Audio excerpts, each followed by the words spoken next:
કલાકમાં 193 તાલુકામાં વરસાદ.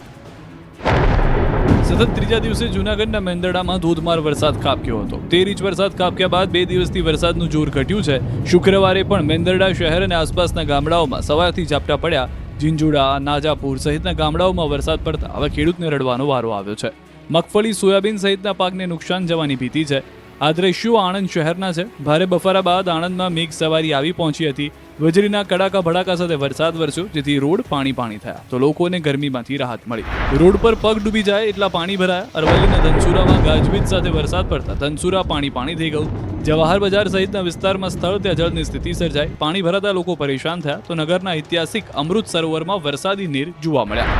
કચ્છની દરિયાઈ પટ્ટી વિસ્તારમાં પણ વરસાદે જમાવટ કરી હતી. પશ્ચિમ કચ્છના માંડવી, મુન્દ્રા, અબડાસા, મુન્દ્રાના જરપરા, નાની ખાખર, સમધોધા સહિતના વિસ્તારમાં વરસાદી ઝાપટા જોવા મળ્યા હતા. આખો દિવસ ઝાપટા વરસતા રહેતા લોકોને ઠંડકનો અહેસાસ થયો. આ તરફ વરસાદને કારણે અબડાસા નખત્રાણાને જોડતો માર્ગ બંધ થયો. પુલનું ડાયવર્ઝન તૂટતા માર્ગ બંધ થયો. કોટડા, બીટા વચ્ચેનો માર્ગ બંધ થતા ગામ લોકોને મોટો ચકરાવો ખાવાનો વારો આવ્યો. આ તરફ રાજકોટ શહેરમાં પણ વાદળછાયા વાતાવરણ સાથે ધીમી ધારે વરસાદ વરસ્યો.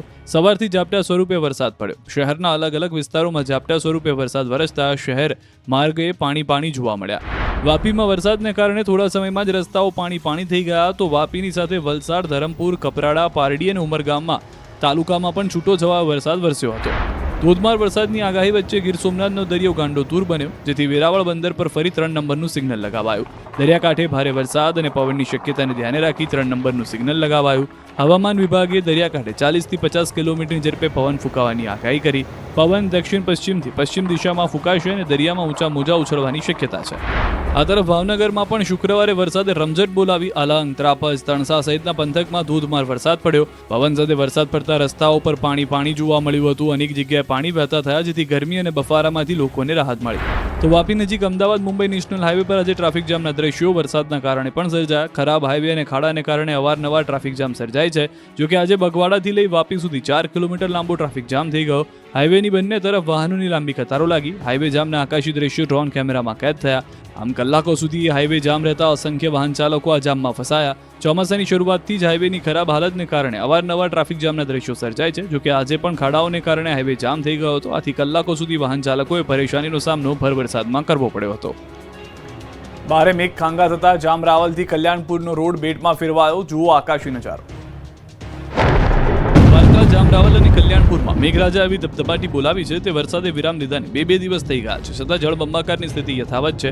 રોડની ચારે બાજુ પાણી જોવા મળી રહ્યું છે. અહીં જાણે વાદળ ફાટ્યું હોય તે રીતે જળ વિસ્ફોટ થતા રોડ, ખેતરો, મેદાન બધું જ દરિયો બની ગયા છે. દ્રશ્યોમાં જોઈ શકાય છે કે રોડ પર પાણી ભરાઈ ગયા છે. પાણી વચ્ચેથી વાહનો પસાર થઈ રહ્યા છે. આસપાસના ખેતરો પણ પાણીથી તરબોળ છે. સર્વત્ર જળ સામ્રાજ્ય જોવા મળી રહ્યું છે. ખેતરો પાણીમાં ડૂબી ગયા છે. ખેતરમાં ઉભેલો પાક પણ જુઓ કેવી રીતે ડૂબેલો જોવા મળી રહ્યો છે. જાણે કે પાણીમાં રસ્તો બનાવ્યો હોય તેવું લાગે છે. સેંકડો હેક્ટર વિસ્તારમાં આવેલા ખેતરો જળબંબોળ થઈ ગયા છે. કોઈ ખેતરમાં તો શેઢા, પાળા પણ પાણીમાં ડૂબેલા છે. ચારે કોર પાણી જોવા મળી રહ્યું છે. ખેતરમાં ઉભેલા પાકની કેવી દશા થઈ હશે એ કલ્પના કરી શકાય છે. જો ખેતરમાં આ રીતે વધુ સમય પાણી ભરાયેલું રહે તો પાક નુકસાની થવાની પણ ખેડૂતોને આશંકા છે. હાલ તો જિલ્લામાં મેઘરાજાએ વિરામ લેતા ખેડૂતોએ હાશકારો અનુભવ્યો, પણ હવે ખેતરોમાં ભરાયેલા પાણી ઝડપથી ઓસરે તેવી પ્રાર્થના કરી રહ્યા છે. ખેડાના નડિયાદમાં ધોધમાર વરસાદ વરસી રહ્યો છે. કાળા ડિબાંગ વાદળો અને પવન સાથે ધોધમાર વરસાદ શરૂ થયો હતો. નડિયાદમાં માત્ર 15 મિનિટમાં 1 ઇંચથી વધુ વરસાદ નોંધાઈ ગયો. નીચાણવાળા વિસ્તારોમાં પાણી ભરાવાનું શરૂ. પવન સાથે તોફાની વરસાદ થયો છે. વિઝિબિલિટી ખૂબ જ ઘટી ગઈ છે. વાહન ચાલકો અટવાઈ ગયા હોવાની પણ જાણકારી મળી રહી છે. ગણેશ મહોત્સવમાં પણ ગાજવીજ સાથે ત્રાટકશે મેઘો. હવે ઉત્તર ગુજરાતમાં બગડાટી બોલાવશે.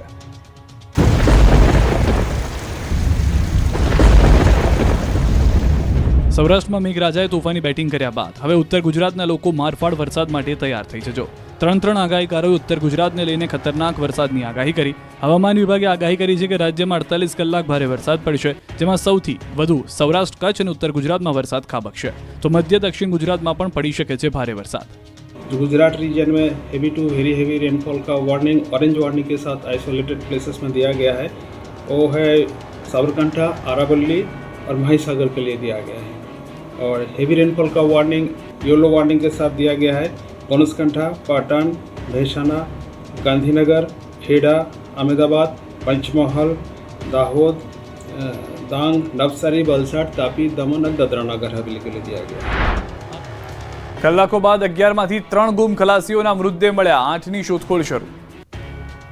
હવામાન વિભાગની ચેતવણીને પગલે જાફરાબાદ બંદરના માછીમારો છેલ્લા 4 દિવસથી પરત ફરી રહ્યા છે. બંદર પર કુલ 700 જેટલી બોટ સુરક્ષિત રીતે લાંગરી દેવામાં આવી છે. જાફરાબાદ બંદર વિસ્તારમાં કોળી સમાજ, ખારવા સમાજ અને મુસ્લિમ સમાજની તમામ બોટ સુરક્ષિત રીતે લાંગરી દેવામાં આવી છે. જ્યારે દરિયામાં માત્ર 3 બોટ ડૂબી હોવાનું સામે આવ્યું. એમની અંદર રહેલા 11 ખલાસીઓ લાપતા હતા, જેમાંથી 3 ખલાસીઓના મૃતદેહ મળતા હવે 8 ખલાસીઓને શોધવાનું શરૂ છે. 30 નોટિકલ માઇલ દૂરથી 3 ખલાસીના મૃતદેહ મળી આવ્યા છે. પીપાવાવ કોસ્ટગાર્ડે તોફાની દરિયાનો પણ સામનો કરી મૃતદેહ શોધ્યા. મધરાતે મૃતદેહ જાફરાબાદ પહોંચ્યા બાદ ઓળખ થશે. લાપતા માછીમારોને લઈને સમગ્ર બંદર વિસ્તારમાં શોકનું વાતાવરણ છે. તો જાફરાબાદ અને રાજપરાના માછીમારો લાપતા થતા પરિવાર ચિંતાતુર છે. મેંદરડામાં લીલા દુષ્કાળ જેવી સ્થિતિ, ખેતરોમાં લહેરાતો પાક ધોવાયો. જૂનાગઢ જિલ્લામાં છેલ્લા 3 દિવસથી વરસાદે કહેર મચાવ્યો છે. એક તરફ ખેડૂતો વરસાદની રાહ જોઈ રહ્યા હતા, પરંતુ વરસાદ કહેર બનીને આવતા હવે ખેડૂતો વરસાદ કમાયા કરે તેવી પ્રાર્થના કરી રહ્યા છે. 2 દિવસ પહેલા મેંદરડા પંથકમાં 13 ઇંચ જેટલો વરસાદ ખાબક્યો, જેને લઈને મેંદરડા પંથકના મોટાભાગના ખેતી પાકને નુકસાન થયું.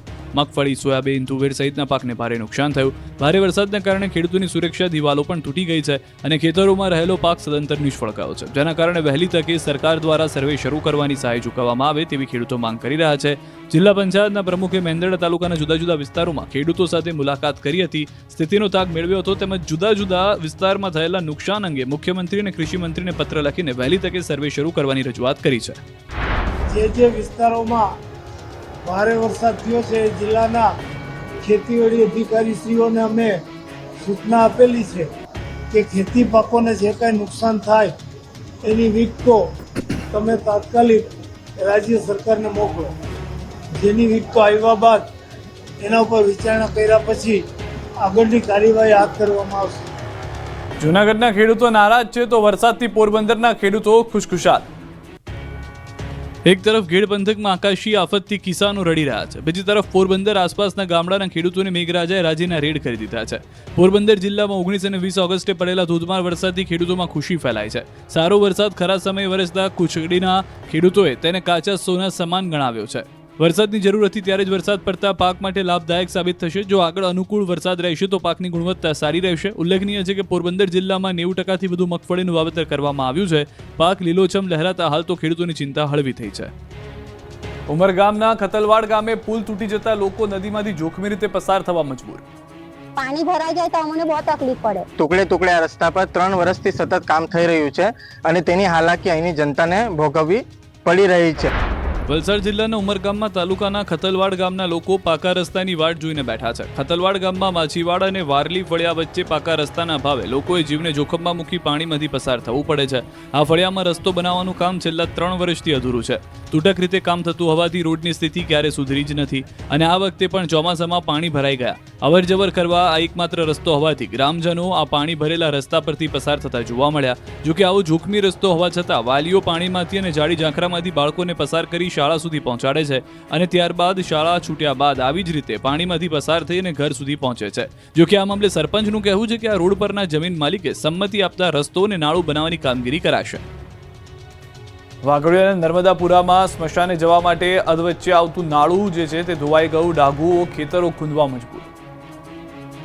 વડોદરા જિલ્લાના વાઘોડિયામાં નર્મદપુરા સ્મશાને જવા માટેના નાળાનું ધોવાણ થયું. અંતિમ ક્રિયા માટે લોકોને સ્મશાન સુધી પહોંચવું અશક્ય બન્યું. શ્રીપોર ટીમ્બી ગામના મત્સ્ય ઉદ્યોગના ઇજારેદારની ભૂલના કારણે કોતરનું નિર્માણ થયું. પાણીના ઓવરફ્લો માટે બનાવેલી કાંસ કોતરમાં પરિણમી, જેને કારણે રોડ અને નાળાનું ધોવાણ થયું. સ્લેબ નાળું આરસીસી રોડ સાથે 30 ફૂટ ઉપરાંત ધોવાયું. ત્યારે સ્થાનિક ધારાસભ્ય, સિંચાઈ વિભાગ, નર્મદા વિભાગ તેમજ અધિકારીઓએ સ્થળની મુલાકાત કરી તાત્કાલિક ધોરણે સ્મશાન સુધી પહોંચવા રસ્તો બનાવી આપવા આદેશ કરાયો. વાઘોડિયાના ટીડીઓએ જણાવ્યું કે સ્મશાન સુધી જવા માટે કોઈ અગવડતા ન પડે તે માટે 2 દિવસની અંદર જે કામગીરી કરવાની હશે તે પૂર્ણ કરાશે. વાઘોડિયામાં ખરાબ રોડ મુદ્દે કોંગ્રેસે ખાડાબુરી કર્યો વિરોધ. વડોદરાના વાઘોડિયામાં તાલુકા કોંગ્રેસ સમિતિ દ્વારા ખાડા પુરાવો રાજ કાર્યક્રમ કરી વિરોધ કરાયો. પીપળિયાથી વાઘોડિયા વચ્ચે અનેક ઠેકાણા પર ખાડારાજ સર્જાતા લોકોને હાલાકી પડી રહી હતી. ફક્ત સામાન્ય વરસાદમાં 14 કરોડના ખર્ચે બનેલ રોડની સ્થિતિ કથળી ગઈ છે. તેથી ખાનગી યુનિવર્સિટી પાસે ખાડામાં વૃક્ષારોપણ કરી કોંગ્રેસે અનોખો વિરોધ કર્યો. આ રોડ પરથી શાળાએ જનાર વિદ્યાર્થીઓ, હોસ્પિટલ, જીઆઈડીસી જનાર લોકો અવરજવર કરે છે, જેથી તેમને ખૂબ જ હાલાકી પડે છે. તેથી ભાજપ વિરુદ્ધ સૂત્રોચ્ચાર કરી કોંગ્રેસે વિરોધ નોંધાવ્યો. ભરૂચ નેશનલ હાઈવે પર 3 કિલોમીટર લાંબો ટ્રાફિક જામ.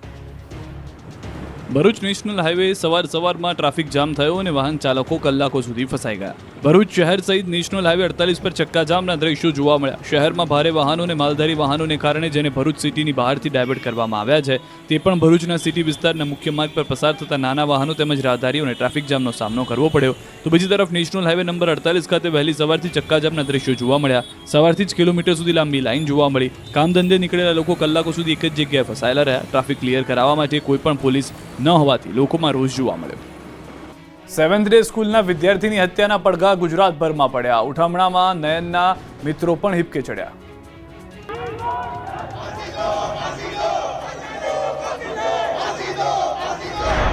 અમદાવાદની 7th ડે સ્કૂલના વિદ્યાર્થીની હત્યાના ઘેરા પ્રત્યાઘાતો પડ્યા. અમદાવાદમાં મૃતક વિદ્યાર્થીની શોક સભા યોજાઈ હતી. કાંકરિયાના બળવંતરાય હોલ પાસે બેસણું યોજાયું, જેમાં મોટી સંખ્યામાં લોકો પહોંચ્યા. અમદાવાદ શહેર કોંગ્રેસ પ્રમુખ સોનલબેન પટેલ, જમાલપુરના ધારાસભ્ય ઇમરાન ખેડાવાલા, પૂર્વ ધારાસભ્ય હિંમતસિંહ પટેલ અને અમદાવાદ મ્યુનિસિપલ કોર્પોરેશનના વિપક્ષના નેતા શહજાદ ખાન પઠાણ સહિતના નેતાઓ પણ મૃતકના બેસણામાં પહોંચ્યા. નરોડા વિધાનસભાના ભાજપના ધારાસભ્ય અને સિંધી સમાજના ડોક્ટર પાયલ કુકરાણી પણ બેસણામાં પહોંચ્યા હતા. શોકસભામાં વી વોન્ટ જસ્ટિસ, ન્યાય આપો, ફાંસી આપોના નારા લાગ્યા હતા. ખેડાવાલાએ આ ઘટનાને વખોડી હતી. તો આ બનાવ અંગે મૃતકના દાદાનો આક્ષેપ છે કે સ્કૂલ તંત્રની આ બનાવમાં મોટી બેદરકારી છે. તેમણે સવાલ કર્યો કે વિદ્યાર્થી યુનિફોર્મ પહેરેલો હતો, છતાં બનાવ બાદ પણ તેમણે 108ને ફોન ન કરી વાલીઓને ફોન કર્યો. શોકસભામાં મોટી સંખ્યામાં વાલીઓ સહિત શાળા વિદ્યાર્થીઓ પણ હાજર રહ્યા હતા. ત્યારે 10મા ધોરણમાં નયન સાથે ભણતા વિદ્યાર્થીઓએ નયનને યાદ કરીને ભાવુક થયા. બીજી તરફ સતત બીજા દિવસે પણ લોકોનો વિરોધ યથાવત જોવા મળ્યો. સ્થાનિક લોકોએ કાળી પટ્ટી ધારણ કરી રેલી યોજી વિરોધ વ્યક્ત કર્યો. મણિનગર રેલવે સ્ટેશનથી જવાહર ચોક થઈને લગભગ 2 કિલોમીટર સુધી રેલી યોજાઈ. વિદ્યાર્થીને યોગ્ય ન્યાય મળે તેમજ શાળાની માન્યતા રદ કરવા માંગ કરવામાં આવી. અમદાવાદની 7th ડે સ્કૂલમાં વિદ્યાર્થીની હત્યાની ઘટનાના પડઘા સમગ્ર ગુજરાતમાં પડ્યા છે. અરવલ્લીના મોડાસામાં સિંધી સમાજના આગેવાનો અને વિશ્વ હિન્દુ પરિષદના કાર્યકરોએ રેલી યોજી ઘટનાને વખોડી હતી અને નયનના હત્યારાઓને ફાંસી આપવાના નારા લગાવ્યા હતા. સાથે જ શાળાઓમાં હિંસક કૃત્યને રોકવા પગલાં લેવાની માંગ કરીને અરવલ્લી કલેક્ટરની ન્યાયિક તપાસની માંગણી સાથે રજૂઆત કરી હતી. અમદાવાદથી વિદ્યાર્થી હત્યા કેસમાં મોટો ખુલાસો. હત્યા કર્યા બાદ વિદ્યાર્થી ટ્યુશન ક્લાસીસ જતો રહ્યો હતો. અમદાવાદની 7th ડે સ્કૂલમાં વિદ્યાર્થીની હત્યા બાદ ક્રાઇમ બ્રાન્ચ દ્વારા તપાસનો ધમધમાટ શરૂ છે. તપાસમાં સૌથી મોટો ખુલાસો થયો છે. ધોરણ 10ના વિદ્યાર્થીની હત્યા કર્યા બાદ હત્યારો ધોરણ 8નો વિદ્યાર્થી એકદમ નોર્મલ હતો. જાણે તેને કોઈ પાપ જ ન કર્યું હોય તે રીતે ડર્યા વગર બિંદાસ્ત વાનમાં બેસીને ઘરે જતો રહ્યો. ઘરે ગયા બાદ જમીને તે એકદમ નોર્મલ બનીને ટ્યુશન ક્લાસીસ ગયો. હાલ આરોપીને પોલીસે પકડીને રિમાન્ડ હોમમાં મોકલ્યો છે. બીજી તરફ શાળાની બેદરકારી બદલ ક્રાઇમ બ્રાન્ચે શાળાના આચાર્ય, સ્કૂલ એડમિન સામે પોલીસ ફરિયાદ નોંધી છે. કેમ કે બનાવ બાદ તાત્કાલિક એક્શન નહોતી લેવાય, સ્કૂલ તરફથી તાત્કાલિક જાણ પણ નહોતી કરાઈ. સ્કૂલ એડમિન પ્રિન્સિપલે જાણ કરવામાં વિલંબ કર્યો હતો. મૃતકના પિતાની અરજીની તપાસ બાદ ગુનો દાખલ થયો છે. પુરાવા બાદ સ્કૂલ પ્રિન્સિપલની ધરપકડ થશે. બીજી તરફ સ્કૂલ બહાર આ બનાવ બન્યો હતો. હુમલા બાદ વિદ્યાર્થી પરત સ્કૂલમાં આવ્યો હતો. ત્રીજા ગેટ પાસે સિમેન્ટની પાળી પાસે બેસી રહ્યો.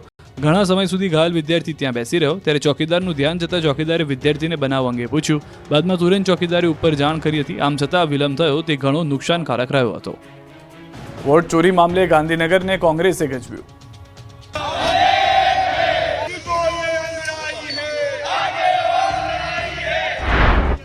વોટ ચોરીના આક્ષેપને લઈને કોંગ્રેસ દેશભરમાં વિરોધ પ્રદર્શન કરી રહ્યું છે. ધરણા યોજી સરકારને ઘેરી રહી છે. ત્યારે આ મુદ્દે કોંગ્રેસે ગાંધીનગર ગજવ્યું હતું. ગાંધીનગર સત્યાગ્રહ છાવણી ખાતે ગુજરાત કોંગ્રેસના નેતાઓ એકત્ર થયા. ગાંધીનગરમાં બેનરો સાથે સૂત્રોચ્ચાર કર્યા અને વોટ ચોરી મામલે કોંગ્રેસે ધરણા કર્યા. સૂત્રોચ્ચાર, બેનર સાથે દેખાવ કરતા માહોલ ગરમાઈ ગયો.